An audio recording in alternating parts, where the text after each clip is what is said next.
In today's age of constant information, there are hundreds of sources of news that anyone can access at nearly any minute. In fact, some scholars have defined the modern era as the information age, meaning that access to information is the most defining characteristic of the current era in human civilization. Yet, despite the massive increase in information, no reporting is ever 100% complete. Human history is long, and even to this day, there are things which baffle even the most intrepid reporters. Not everything can be understood, and the scariest of mysteries are sometimes those which seem to resist simple explanations. These unsettling occurrences remind those who study them that despite how far information has come, there's still so much that we might never know. Number 5. The picturesque River Dodder runs through Dublin, the capital of Ireland. Winding through much of the southern part of the city, the river is a natural paradise home to a wide range of fish and birds. Although it has a checkered industrial history and was once heavily polluted by mills and factories, today it's a popular hiking and tourist destination for visitors eager to enjoy the country's more bucolic charms. The Dodder is bisected by dozens of bridges, some large and some small. In Milltown, Classon's Bridge was built out of stone sometime around 1790. The structure is named after John Classon, the owner of a nearby mill, who reportedly constructed the arched stone edifice out of granite from the riverbed in order to better aid traffic to and from his sawmill. The building at the site of the sawmill still remains in some form to this day. It's gone through a number of changes but is currently a local pub called the Dropping Well. Today, the site is not known for the pub, but for the unusual visitor which lurks in the river nearby. The River Dodder has long borne witness to the travesties of city living. During Ireland's Great Famine, people arrived in Dublin from farms across the country seeking food, employment, and shelter. Instead, they often found themselves on the streets, suffering from the diseases of the filthy city: typhus, dysentery, and dropsy. Many of these individuals gathered on the banks of the Dodder, and it was on those banks that some of them met their final end from disease or famine. The city of Dublin was overwhelmed by the sheer number of migrants, and was unable to effectively manage the situation, both in terms of providing services to the living and the dead. In 1847, a local man by the name of John Hoe saw an opportunity to help the situation, and applied to set up a community morgue at the river by Classon's Bridge. According to the Dropping Well's website, he applied for a liquor license as well, and the pub has been in continuous operation since. The pub's website does not specify when the operation dropped its status as a morgue. It's a scary tale that is sure to put visitors off their dinner when they hear about the building's history, which is perhaps why it isn't prominently featured. Yet the pub's history as a morgue is not the only unusual occurrence that took place in the region's history. In 2002, a new resident of the region arrived overnight, causing quite a stir. Seemingly overnight, a statue appeared smack dab in the center of the rushing river, a life-size mold of a rhinoceros cast in bronze. There was no explanation as to who put the statue there, or why it was placed directly in the river. The sculpture seems to be in danger of being swept away at any moment. The realistic rhino, which is said to be cement-filled and likely weighs several tons, has not been claimed by an artist or owner in over 20 years. For reasons unknown, it was placed in the middle of the river where it has weathered decades of floods. In fact, just a few short months after it appeared, the rhino was featured in a local newspaper, which reported that historic floodwaters completely covered the sculpture, hiding it from view. There was some concern over whether the mysterious beast would withstand the surges, but when the waters receded, the rhino was there. For their part, the owners of the Dropping Well have denied any association with the massive rhino, saying that it shocked them just as much as it did everyone else when it appeared under the cover of darkness. And although taken on its own, the rhino appears to be a bit of lighthearted fun, there are those who wonder about its association with the region of the river that has such a dark and tainted past. The Dodder rhino's meaning and provenance, though, is likely to remain unsolved for all time. Someone knows something, but whoever they aren't speaking. Number 4. One of Ohio's most haunted and scariest towns isn't actually a town at all. at least not anymore. In 1856, a landowner named Samuel Coe decided to grant the Marietta and Cincinnati Railroad Company permission to construct a new train line across his property. Samuel hoped that he would be able to use the railroad to easily ship coal and clay, which he mined on his property. And the MC Railroad was eager to take advantage of the free land, which provided a clearer and more direct path between the terminals at Marietta and Cincinnati. Once the railroad was active, a small community of miners settled near the tracks, at most 100 people. These men and their families formed the small community of Moonville. Some sources report that the residents of Moonville worked at coal mines in the area, while others say that they settled for easy access to the Hope Furnace, an iron smelting operation used to make weapons for the Civil War. Whatever the work was, it dried up quickly, and by the 1900s, Moonville was mostly abandoned. The last family left in 1947, and it's been a ghost town ever since.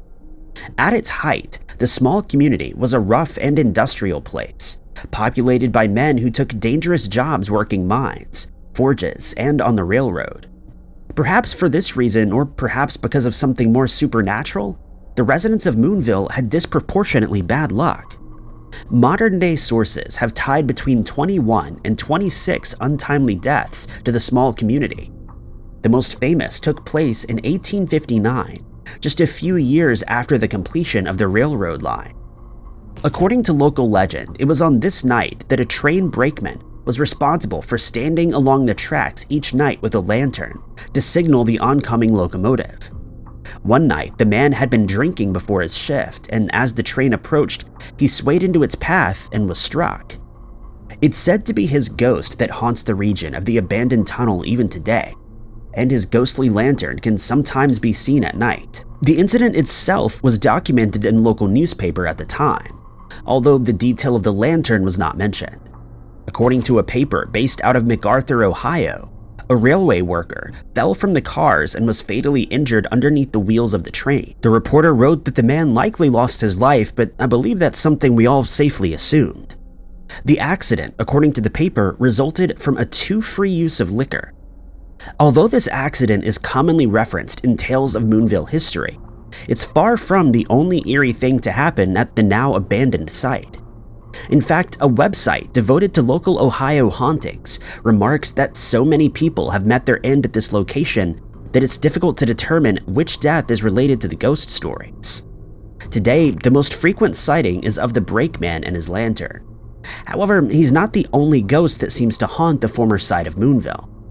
One website maintains that the original ghost of the region has persisted at the Moonville Railroad Tunnel since the late 1880s. The ghost is said to be a remnant from a tragic accident that occurred when two trains traveling on the same track collided head-on just outside of the Moonville Tunnel.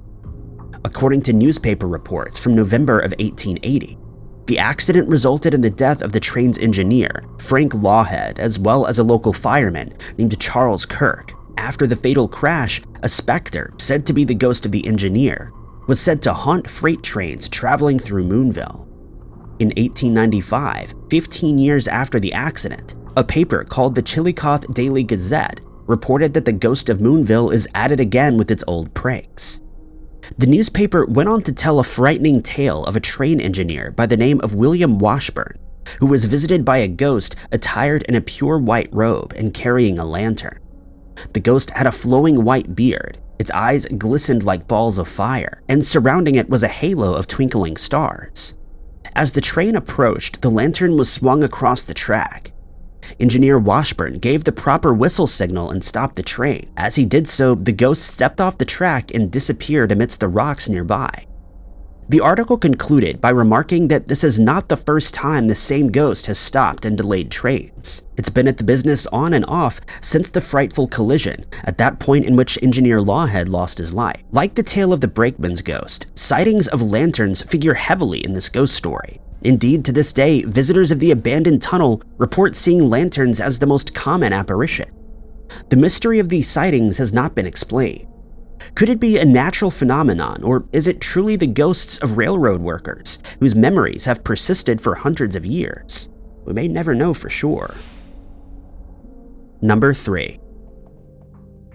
The unusual mystery of the MS Georges Philippard, a top-of-the-line French cruise ship that tragically sunk in 1932, has not been solved in more than 90 years. Yet despite the unusual circumstances of the sinking, the case is not well known in English-speaking regions. In 1932, the 524-foot liner was launched on her maiden voyage. She was destined for East Asia via the Suez Canal. The Georges Philippard was decked out with the most modern safety and luxury features and finishings, and was helmed for her journey by a Captain Vicq. As the ship prepared to leave France in February of 1932, French police reportedly uncovered a threat to the vessel. Police intelligence was said to have found that there was a planned attack on the ship, and that hostile forces wanted to blow it up and block the Suez Canal. According to some, the ship was targeted because it was carrying munitions to be brought to Japan to fight communist China. However, French authorities denied this claim, and although the ship's owners allowed police to search it for signs of sabotage, nothing was found. The vessel left France as planned on February 26th. The MS Georges Philippard arrived without incident in Yokohama, Japan, and departed quickly for the second leg of her journey, stopping at Shanghai, Saigon, and Colombo. It was on this portion of the journey that things took a turn for the strange. The ship was reportedly carrying a large quantity of unmarked gold bullion in her hold, and 2 times on the return trip, fire alarms were tripped in the cargo room where the gold was contained. In both instances, the ship's crew found no reason for the alarms to have gone off, and no evidence of tampering either with the alarms or the gold itself. The second alarm went off at about 1:30 a.m. on May 16, 1932, as the ship approached the Gulf of Aden, just south of the Red Sea. 15 minutes later, at about 1:45 a.m., a fire was reported by Madame Valentin, the wife of one of the ship's engineers. She quickly reported smoke coming from an electrical box near her cabin, and although engineers shut off power to that portion of the ship, the smoke soon became a fire. For whatever reason, the firefighting mechanisms aboard the ship were completely inadequate to address the blaze, which soon spiraled out of control. Captain Vicq ordered the ship's watertight doors closed in an effort to contain the flames, but this unfortunately left many passengers trapped in their cabins or hallways, where they perished due to smoke inhalation. For those passengers that were able to come to the deck, they were forced to rapidly evacuate in the ship's lifeboats, which were themselves sprayed with fire-extinguishing chemicals in an attempt to keep them safe from the fiery midsection of the ship. The ship's radio operator managed to transmit multiple SOS calls before the blaze reached the generator of the upper deck at about 2:15 a.m., cutting off power entirely. 2 British freighters and a Russian tanker arrived to provide aid, bringing the survivors to land. Of the nearly 700 people on board, approximately 650 survived. 54 people perished aboard the Georges Philippard, all of them passengers. The ship itself was a total loss, and it burned for 3 days before it finally sunk at around 3 p.m. on May 19th. Captain Vicq reportedly watched as the flaming vessel drifted for more than 45 miles like a floating brazier before ultimately foundering to the sea floor. The tragic sinking of the MS Georges Philippard was concluded to be an avoidable accident, with a fault in the electric system being to blame. In 1934, several members of the ship's crew were reportedly charged with manslaughter for their failures to prevent the fire from spreading. However, there are some who believe that something much more sinister was at play in this scary accident. One of the passengers who did not survive the sinking was Albert Londres, a controversial investigative journalist and author. Albert had traveled around the world reporting on the injustices he saw perpetuated by French colonizers and other groups in power.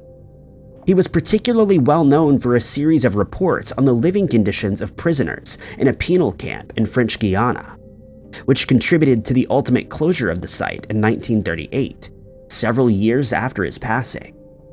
Albert spoke out against colonialism, racism, white supremacy, and anti-Semitism. Today, he's perhaps best known for the quote, "Our job is not to please nor to cause harm, it's to put a pen to the wound." In 1932, Albert was returning from an assignment in China, where he had originally intended to cover the Sino-Japanese conflict, but quickly became focused on an arms and opium trafficking scandal that reportedly involved the French Navy. He believed that the information he had gathered would expose a huge issue. Sadly, Albert passed away aboard the George Philippar on that May evening. All of his notes were destroyed in the fire as well. Many people believed that the unusually intense fire could have been set to prevent Albert from speaking out.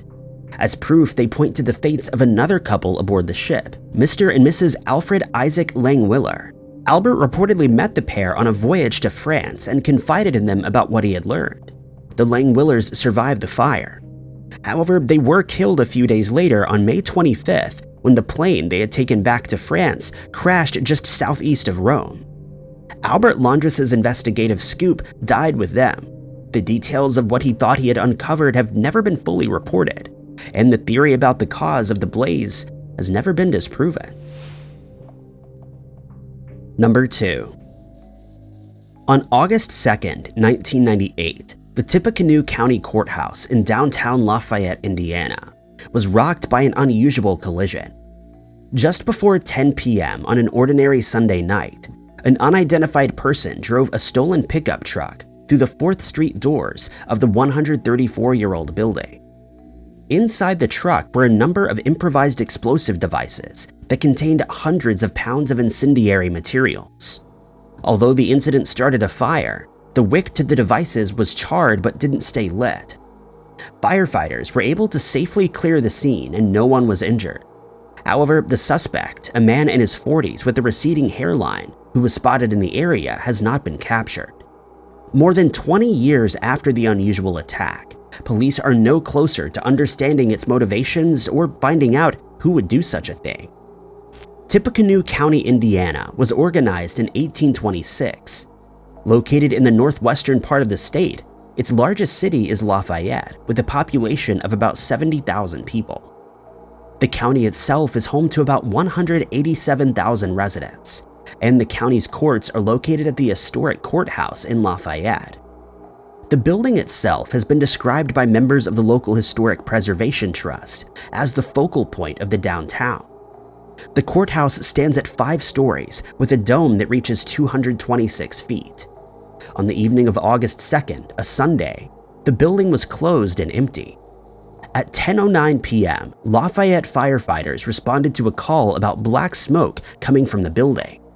When they arrived, they were met with a dense and smoky fire that completely obscured the building and the truck. The black smoke was described as like the kind coming off of a tire fire.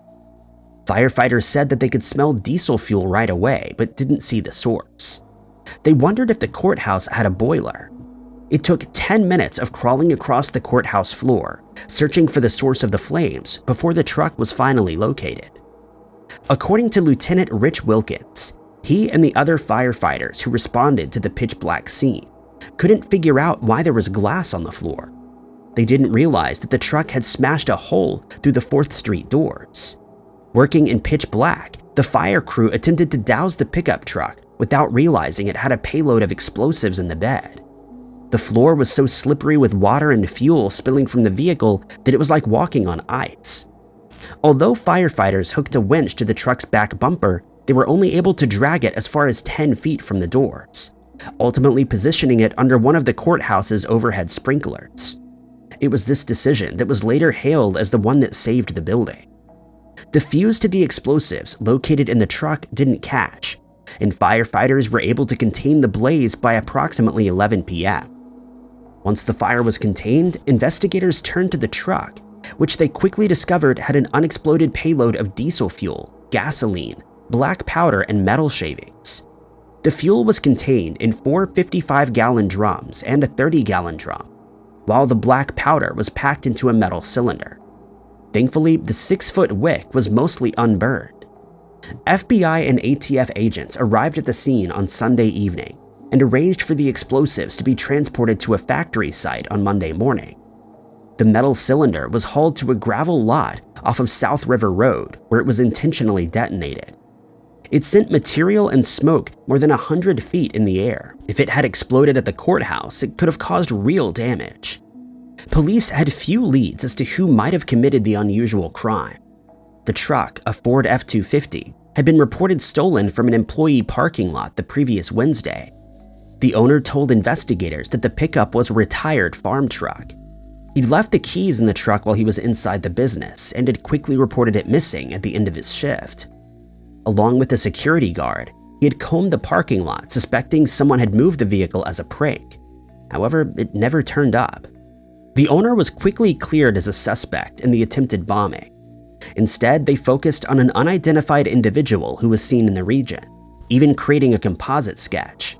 However, other than the sketch, police were extremely tight-lipped about the attack and have not released any theories about a motive or even whether the man was acting alone or as part of a group.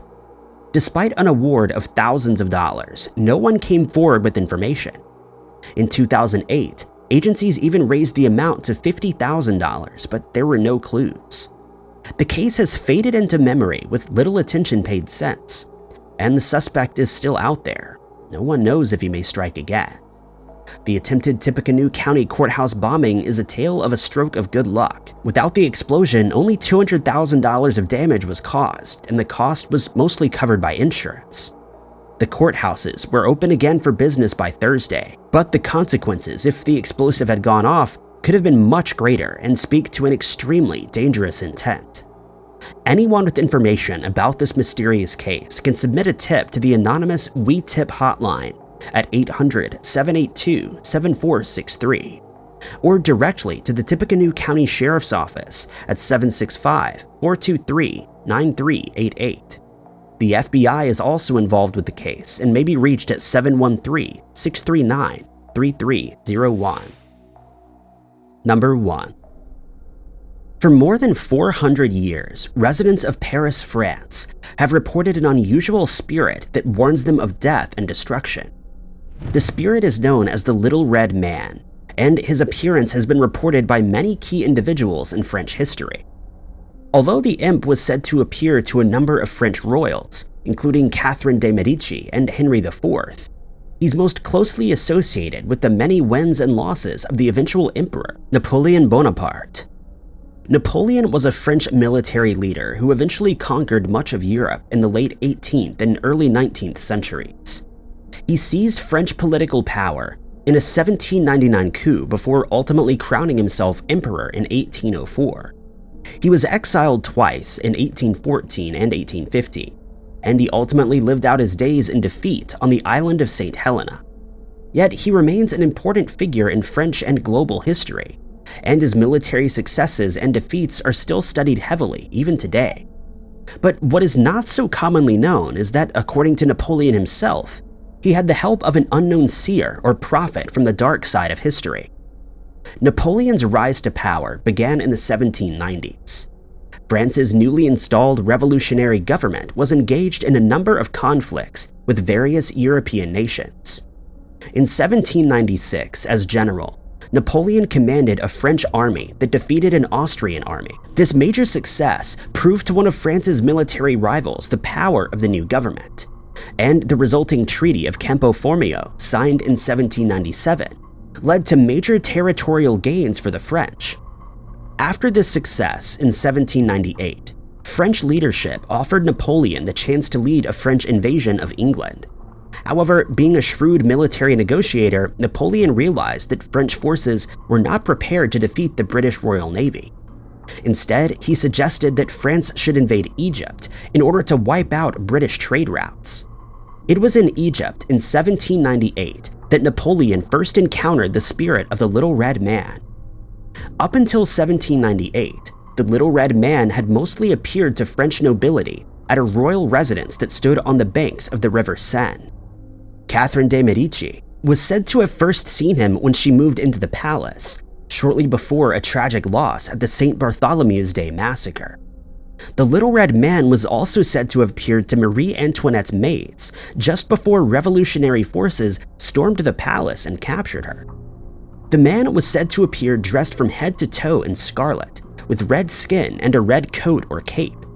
His face was described as hideous and demonic, and in some instances he had horns and cloven feet.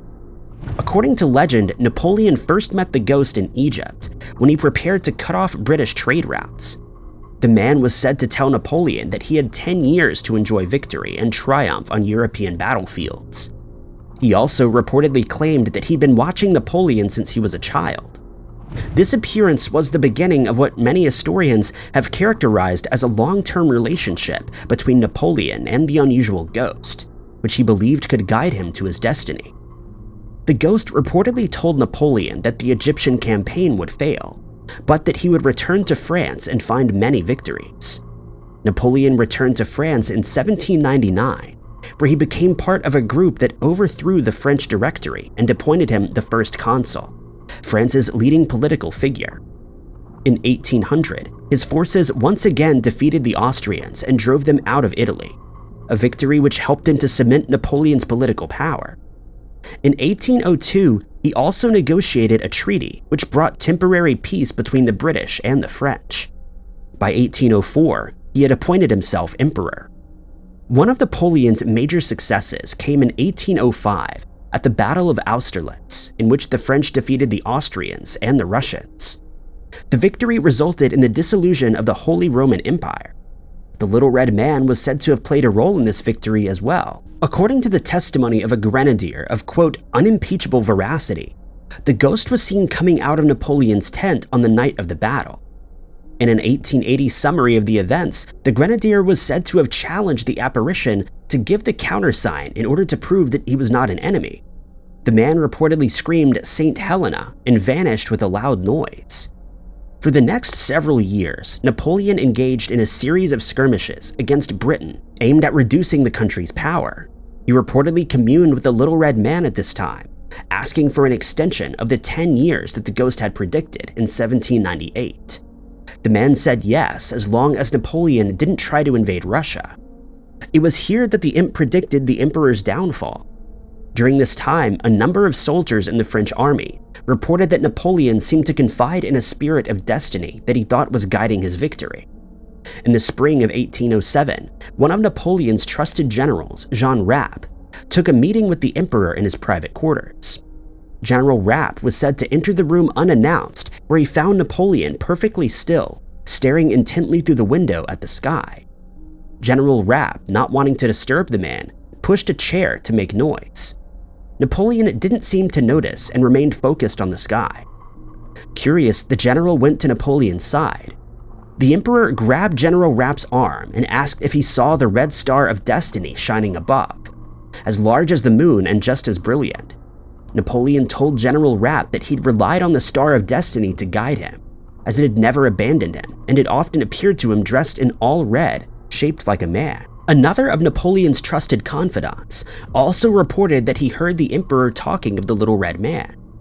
Napoleon said that the Little Red Man had cautioned him that his days of victory would end if he didn't try to achieve peace in Europe. The Little Red Man also once again warned Napoleon not to fight on Russian soil. According to a later report published in 1883, the Red Man appeared the winter before the eventual Russian invasion, where he brushed aside the guards outside of Napoleon's chambers. The imp reportedly told the guards to, quote, tell the emperor that a Little Red Man whom he saw in Egypt wishes to see him again. Napoleon admitted him into his private chambers, whereupon the two had a long private conversation. Afterwards, the Red Man exited, passing quickly through the corridors and disappeared on the grand staircase that nobody saw him descend. Despite these warnings, in 1812, Russia broke with the treaty which Napoleon had tried to enforce after the fall of the Holy Roman Empire. He felt that he had no choice but to attack. Rather than engaging the powerful French army in a full-scale battle, the Russian troops cleverly adopted a strategy of withdrawing, forcing the French to trek deeper into Russia despite being ill-prepared to do so. The campaign resulted in the loss of thousands of French soldiers, and Napoleon was forced to retreat. Following this and a number of other losses, on April 6, 1814, Napoleon was forced to give up the throne and was exiled to Elba, a small island off the coast of Italy. He staged a brief retakeover of Paris but was defeated again in June of 1815. At the infamous Battle of Waterloo, once again he was forced to retreat and was exiled this time to the island of St. Helena, where he spent the rest of his days. Some have argued that his choice to defy the Little Red Man of Destiny led to his eventual downfall. Napoleon passed away in 1821, likely of stomach cancer. As for the Little Red Man, he seems to have returned primarily to the palace, where he was said to reside apart from his ventures to travel with Napoleon. He was last seen in 1871, just before the palace was burned to the ground during the rule of the Paris Commune, a revolutionary socialist government that briefly ruled the city. The Red Man appeared before the night watchman, an older individual who was going about his rounds of the building, when he saw a scarlet-clad figure in the gloom, lurking behind a pillar. Yet despite his best efforts, the watchman could not get more than a fleeting glimpse. The following night, the Little Red Man appeared to the watchman again. This time, he looked the guard directly in the face with an icy glare before vanishing. The guard roused his comrades, and they set out as a group, looking for a flash of red in the darkened palace. The group was successful, but not in the way they expected. They saw the red glare of the encroaching flames that would ultimately be the building's destruction. The Little Red Man's home burned, and with it, tales of him vanished, leaving modern-day readers to wonder who he was and how he may or may not have influenced Napoleon, one of the most powerful military leaders in all of European history. Thank you guys so much for watching. If you liked this video, be sure to hit that like button. Also, don't forget to subscribe and click that notification bell to keep up to date with all of our future uploads. But my name is Ty Knotts, and I'll catch you guys in the next video.